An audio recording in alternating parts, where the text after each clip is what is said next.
कथु के चटैया पारवा बैठल बानी जी हमरो के बैठवले बानी जी हमरो के बैठवले बानी जी कुसा के चटैया बेटी बैठल बानी हो तोहरा के बैठवले बानी हो तोहरा के बैठवले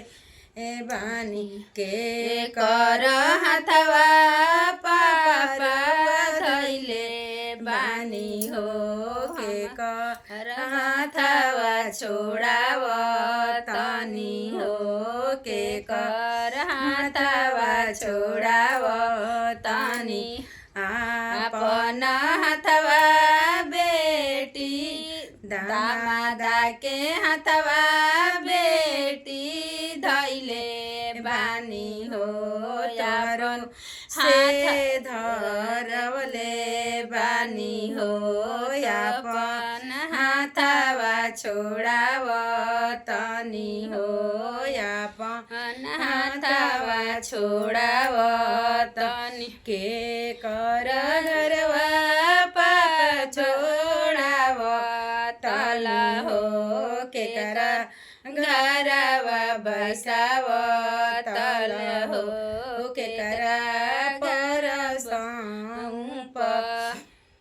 तला हो के करा परसौंप आपन हाथवा बे छोड़ाव तानी हो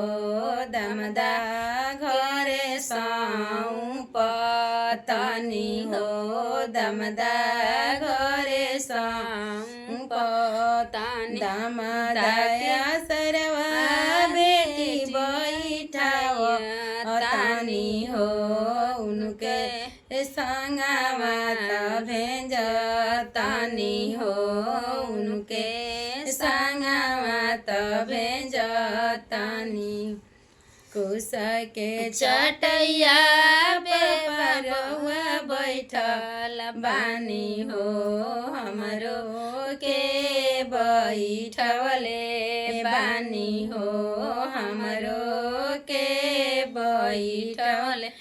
बानी हो। तो लोटावा के पनिया भैया गिराव तनी हो बहनी के तू तेज तला हो बहनी के तेज जबाल।